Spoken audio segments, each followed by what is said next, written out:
बिस्मिल्लाहिर्रहमानिर्रहीम। मेरी माँ सारी रात रोती रहती थी। जब कभी उसका दर्द बढ़ जाता तो वो चिल्लाने लगती। उसके चिल्लाने की आवाज़ सारे मोहल्ले में गूंजती थी। पर डॉक्टर्स कहते थे कि इसको कोई बीमारी नहीं है, ना कहीं दर्द है, ना कहीं जख्म। कितना अजीब लगता है कि आप किसी ऐसे शख्स से रोज उसके दर्द की वजह पूछें और वो फिर भी आपको उसकी वजह नहीं बताए। हम अपनी ही माँ से तंग आने लगे थे। मोहल्ले वाले भी कहते थे कि इस औरत को इस मोहल्ले से निकालो। आधी आधी रात को हमारा दरवाजा बजाने लगते कि इसका शोर बंद करवाओ। उसके शोर से हमें नींद नहीं आती। मैं रात रात भर जाग कर नफसियाती मरीज बनती जा रही थी। एक दिन मैंने अपनी माँ से पूछा कि उनके दुख की आखिर क्या वजह है। मैंने उनके सामने हाथ जोड़े अपनी जान के वास्ते दिए। तब कहीं जाकर उन्होंने अपनी जुबान पर लगा ताला खोला। कहने लगी कि आज मैं तुम्हें एक कहानी सुनाती हूँ, पर वो कहानी सुनने के बाद तुम अपनी माँ से नफरत नहीं करना। और उन्होंने मुझे अपनी कहानी सुनाई, जिसको सुनकर मेरे कदमों तले से जमीन निकल गई। मेरी उम्र 29 साल थी। मेरा नाम हिबा है। हम स्टेशन के पास बनी आबादी में रहते थे। हम दो बहनें और एक भाई थे। मेरी माँ एक अजीब तरह की औरत थी। अजीब ऐसे कि वो हर बात में बहुत वहम करती थी। दिन रात डरती थी। किसी के घर नहीं जाती थी, और जाती भी तो वहां कुछ खाती नहीं थी। हमें भी मना करती कि किसी से कुछ लेकर नहीं खाना, कहीं भी नहीं जाना। हमारा सारा बचपन ऐसे ही गुजरा। पर जितना मेरी माँ ने वहम किया, उतनी ही हम पर मुसीबतें टूटी थीं। मैं 30 साल की होने वाली थी और मेरी माँ ने अब तक मेरी शादी नहीं की थी। मेरी एक बड़ी बहन आरजू भी थी, जो एक मोहल्ले के किसी लड़के के साथ भाग गई थी और फिर हमने उसको कभी नहीं देखा। उसके भागने की वजह यह थी कि वो उस लड़के को पसंद करती थी, और उसने हमें बताया कि वो लड़का उसके लिए इज्जत से रिश्ता भेजना चाहता है। पर अम्मी ने साफ इनकार कर दिया। कहा कि वो उसकी शादी करना ही नहीं चाहती, चाहे लड़के वाले उसको सोने में तोल कर ले जाएं, तब भी नहीं। मेरी बड़ी बहन ने अम्मी को समझाने की कोशिश की, बहुत कोशिश की। दिन रात वो उनकी मिन्नतें करती थी, पर अम्मी नहीं मानी, और एक दिन वो उसी लड़के से भाग गई। उसके जाने के बाद मेरी माँ बिस्तर से लग गई, हर वक्त रोने लगी। अब तो वो खुद उठकर बाथरूम तक भी नहीं जा सकती थी। मेरी माँ यूं तो बिस्तर पर पड़ी थी, फिर भी कभी मेरी खाला मेरे लिए रिश्ते लेकर आती, कभी चाची। और मेरे लिए बहुत अच्छे अच्छे रिश्ते आए, क्योंकि मैं शक्लो सूरत की अच्छी थी। मेरी माँ हमेशा बिना सोचे समझे, बिना सवाल किए इनकार कर देती थी कि मुझे अपनी बेटी की शादी नहीं करनी है। मेरे साथ की सब कजनों की शादियां हो गईं, दो दो बच्चे भी हो गए, और मेरी अभी तक शादी नहीं हुई थी। अब तो मेरा हुस्न भी मांद पड़ने लगा था। मेरा वजन बढ़ रहा था, बार गिर रहे थे। अब मैं अपनी उम्र से भी 2 साल बड़ी लगती थी। मैं कब तक अपना ख्याल रखती, और कितना रखती। उम्र और वक्त ने तो अपना असर दिखाना था। मुझे मेरी माँ पर गुस्सा आने लगा था। क्या वो मेरी शादी इसलिए नहीं करना चाहती थी कि अगर मैं चली जाऊंगी तो उसका ख्याल कौन रखेगा, तुम्हारी कौन करेगा खिदमत? क्योंकि मेरा भाई तो पहले ही अल्लाह को प्यारा हो गया था, और बाबा भी एक हादसे में चल बसे थे। वक्त का सितम था कि मेरे बाबा और भाई को बहुत दर्दनाक मौत मिली थी। मेरे बाबा चलती ट्रेन के नीचे आ गए थे, और मेरे भाई ने चलती ट्रेन से कूदकर खुदकुशी कर दी थी। घर मेरे बाबा की पेंशन से, अब दो ही लोग थे। सब खानदान वाले मेरी माँ को यही कहते थे कि बेटी की शादी कर दो। बेटी को जहेज में घर दोगी तो दामाद तुम्हें भी साथ रख लेगा, और इस तरह तुम दोनों को सहारा भी मिल जाएगा। आजकल के माहौल में घर में किसी मर्द का होना भी तो जरूरी था। आखिर यूं दो औरतों का अकेला रहना भी ठीक नहीं था। पर मेरी माँ मेरी शादी करने से इनकारी थी। एक दिन मैंने गुस्से में आकर अपनी माँ को बहुत बातें सुना डाली। कहा कि तू अपने मफाद के लिए और अपनी गर्ज के लिए मुझे अपनी दहलीज पर बिठाकर बूढ़ा करना चाहती है। मैं मेरी माँ के सामने हाथ जोड़े खड़ी हो गई। हमेशा की तरह सवाल करने लगी कि आखिर उनके इस रवैये की वजह क्या है। आज भी मुझे उससे जवाब चाहिए था, पर नहीं मिला। मैं बहुत तंग आ गई थी, रोने लगी। बिलाखिर मेरी माँ ने अपनी जुबान खोली और मुझे एक कहानी सुनाने लगी। रात के 1 बजे का वक्त था। गली सुनसान और हर तरफ खामोशी थी, जब अचानक हमारे घर के दरवाजे से तेरी फुफ्फो नजमा अंदर दाखिल हुई। उसको उसके शौहर ने तलाक दे दी थी, क्योंकि शादी के 3 साल बाद भी वो माँ नहीं बन सकी थी। मैं भी हैरान थी कि ये इस वक्त कहाँ से आ टपकी। तेरी दादी ने भी उससे यही सवाल किया, पर उसका कहना था कि हाँ मैं ठीक हूँ, फिक्र की कोई बात नहीं है। तेरी बहुत याद आ रही थी तो अकरम से कहा माँ के पास ले जाओ, वहीं छोड़ कर गए हैं। जल्दी में थे इसलिए अंदर नहीं आए, सुबह ले जाएंगे। नजमा ने बताया था कि अगले दिन नजमा को मैंने सुबह सुबह कहीं जाते हुए देखा। वो मुझे देखकर रुकी और कहने लगी, मेरी माँ की चारपाई तुमने इस सर्दी में बाहर डाल रखी है। खुद तुम अच्छा खाना खाते हो और मेरी माँ को बासी खाना डाल देते हो। भाई को भी तुमने अपने पल्लू से बांध लिया है। आज मेरी हालत ऐसी है कि मैं तुम्हें कोई बद्दुआ नहीं देना चाहती, पर तुम्हें मेरी आह लग जाएगी, क्योंकि वो तो दिल से खुद ही निकल जाती है। नजमा ने अपनी सुनाई और वहां से चली गई। मैंने उसकी बातों पर गौर नहीं किया। दोपहर का वक्त था जब दो पुलिस वाले और मोहल्ले के 4 लोग उसकी मैयत को उठाए हमारे घर में दाखिल हुए। चारपाई तेरी दादी के सामने रखी और लाश के मुंह से कपड़ा हटाया। कहने लगे कि रेल की पटरी से आज सुबह मिली है ये लाश। मोहल्ले वाले कह रहे हैं कि तुम्हारी बेटी है। अम्मा लाश की पहचान कर दो ताकि हमारा काम तो खत्म हो। पुलिस वाले ने बेजार से अंदाज में कहा था। हम सब ये मंजर देखकर हैरान रह गए थे। वो नजमा की लाश थी। बोला, अम्मा क्या ये तेरी बेटी है? हाँ, ये मेरी ही बेटी है। तेरी दादी चिल्लाई और बेहोश हो गई। नजमा तेरी फुफ्फो मजलूम और वो जालिम भाभी मैं थी। मैं हैरान रह गई और पूछने लगी कि इस सब में मेरी माँ का क्या कसूर था। कसूर मेरा ही था मेरी बच्ची, क्योंकि जब मैं शादी करके इस घर में आई तो मैं जानती थी कि ये घर मेरी नंद के बाद मेरे शौहर का ही है, यानी ये सब कुछ दरअसल मेरा था। मेरे ससुर तो इस दुनिया में पहले ही नहीं थे। सास भी बहुत भोली भाली और मासूम औरत थी। मैंने बहुत जल्द उसके बेटे को उसके खिलाफ कर दिया और उसको उसकी औकात पर ले आई। लेकिन तेरी फुफ्फो एक समझदार औरत थी। एक वही थी जो मुझे रोक सकती थी, जो मुझे कहती थी कि तुम ऐसा नहीं कर सकती।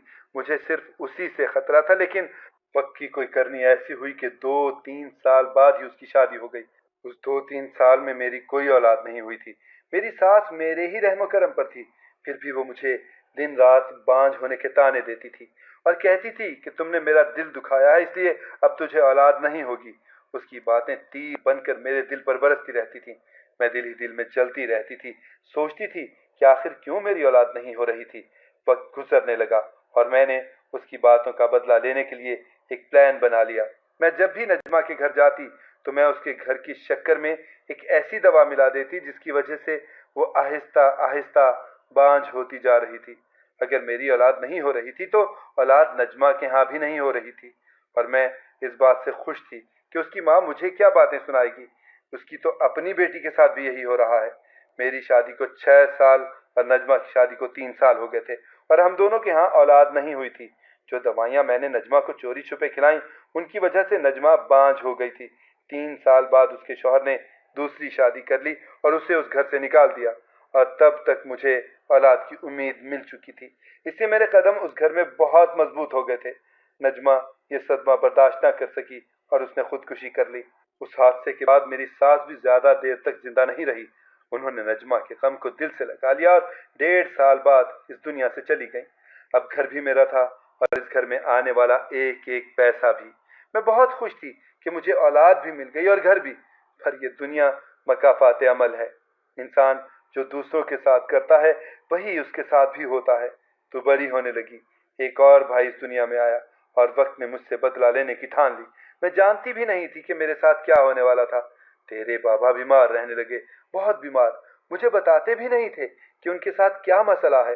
दिल ही दिल में जलते कुटते रहते थे। मैं उनके लिए बहुत परेशान रहती थी। वो घर से बाहर गए कि मुझे उनके सामान से कुछ रिपोर्ट्स मिल गईं जिनके मुताबिक तेरे बाबा को कैंसर था और इलाज के लिए 80 लाख रुपए चाहिए थे। और वो यही बात अपने दिल पर ले गए और वो एक दिन चलती ट्रेन के सामने आ गए। जानती है, उस रात मुझे तेरी नजमा वो ख्वाब में आई थी। वो हंस रही थी, जैसे कह रही थी कि शौहर को भी उसकी तरह की मौत मिली है। वक्त गुजरने लगा। किसी तरह फिर खुद को संभाल लिया और सोचा कि सिर्फ तुम तीनों के लिए अपनी जिंदगी जी लूंगी। पर तेरी बहन घर से भाग गई और तेरे भाई के साथ भी क्या हुआ। वो 16 साल मासूम नौजवान किसी 25 साल लड़की के इश्क में मुब्तला होकर इतना दीवाना बन बैठा कि उसने चलती ट्रेन से कूद कर खुदकुशी कर ली। उस रात भी तेरी फूफो मुझे ख्वाब में आई थी। वो मुझ पर हंस रही थी, कह रही थी कि तेरा बेटा भी तुझसे छिन गया। अब तेरे पास सिर्फ तेरी बेटी बची है। अब देखना उसका क्या अंजाम होगा। मैं इसीलिए तेरी शादी नहीं कर सकती। बात तो यह है कि मैं अपने मकाफात अमल से डरती हूँ। अगर मैंने तेरी शादी की और तुझे मेरे गुनाहों की सजा मिलनी शुरू हो गई तो मुझसे तेरी तकलीफ देखी नहीं जाएगी। अगर तू अपनी माँ को खुद गर्ज समझती है तो समझती रहे, पर मैं तो तेरे लिए ही ये सब कर रही हूँ। मैं तुझे खोना नहीं चाहती हूँ। रोती हूँ, अल्लाह से दुआएं मांगती हूँ। जब तक तू मेरे सामने है तब तक तो मुझे ये तसल्ली है कि तू ठीक है। मैंने अपनी माँ से मुआफ़ी मांगी और कहा कि जैसे वो कहेगी वैसा ही होगा। मेरी माँ सारी रात रोती रहती थी। जब कभी उसका दर्द बढ़ जाता तो वो चिल्लाने लगती थी, पर डॉक्टर्स कहते थे कि उसको कोई बीमारी नहीं है। हम अपनी ही माँ से तंग आने लगे थे। मोहल्ले वाले भी कहते थे कि इस औरत को इस मोहल्ले से निकालो, इसके शोर से हमें नींद नहीं आती है। आज माँ ने मुझे अपनी कहानी तो सुना डाली थी, पर अब मैं ये सोचकर हैरान थी कि मेरी माँ ने एक वहम की वजह से मुझे अब तक अपनी दहलीज पर बिठाए रखा था। जब कोई मरता है तो उसके पीछे क्या किसी का हाथ होता है?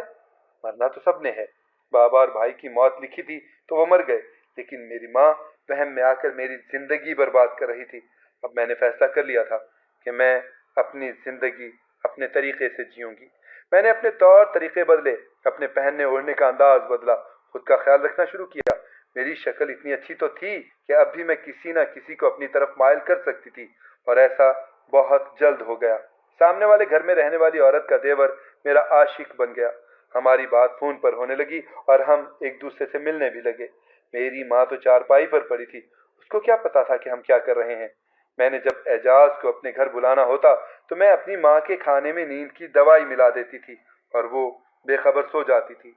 एक दिन एजाज ने कहा कि हमें यहाँ से कहीं दूर चले जाना चाहिए, लेकिन मैंने जब उसे कहा कि मेरी माँ का क्या करेंगे, उसने कहा कि तुम्हारी माँ वैसे ही बहुत तकलीफ में है, अब इसका मर जाना ही बेहतर है।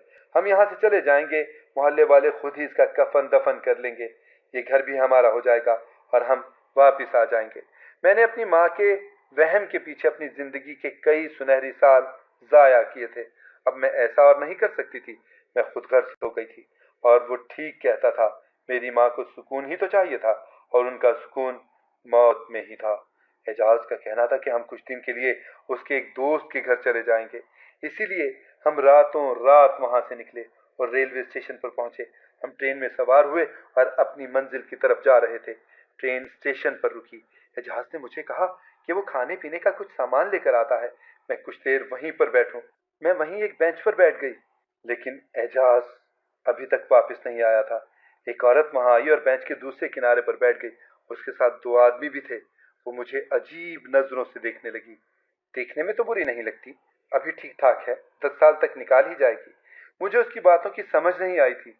ट्रेन चलने लगी तो मैं ट्रेन की तरफ भागने लगी, लेकिन उस औरत ने मेरा हाथ पकड़ लिया और कहने लगी कि अब वो तुम्हारी मंजिल नहीं, तुम्हारी मंजिल कहीं और है, और मुझे एक इलाके में ले गई। और मैं समझ गई कि वो कौन सा इलाका था। एजाज ने मुझे उस औरत के हाथों बेच दिया था, और मुझे बेचकर वहां से चला गया था। मैं उस औरत के साथ ही रहने लगी, और वो मुझसे गलत काम करवाने लगी। वो मुझे अपने साथ लिए ट्रेन में सवार होती, चलती ट्रेन में ही मेरे सौदे करती, फिर मुझे किसी के साथ भेज देती, और फिर वो शख्स मुझे वापस छोड़ जाता। यही मेरी जिंदगी बनकर रह गई है। मेरी माँ को तो मेरी फुफ्फो की आह लगी थी, और मैंने तो अपनी माँ की आहें भी ले ली। और जिस इंसान को दो दो लोगों की आहें लगी हों, उसके साथ कुछ अच्छा कैसे हो सकता है। अब यही मेरी जिंदगी है, और वो ट्रेन मेरे लिए मेरे मजार जैसी है, जिसमें हर रात मैं कई बार मरती हूँ। मेरा अंजाम बहुत बुरा हुआ है। मेरी माँ ठीक कहती थी, जब तक मैं उसके साथ थी महफूज तो थी हैं। अगर आपको हमारी कहानी पसंद आई है तो इसे लाइक करें, शेयर करें और हमारे चैनल को सब्सक्राइब करें। अगली कहानी तक के लिए इजाजत दीजिए। अल्लाह।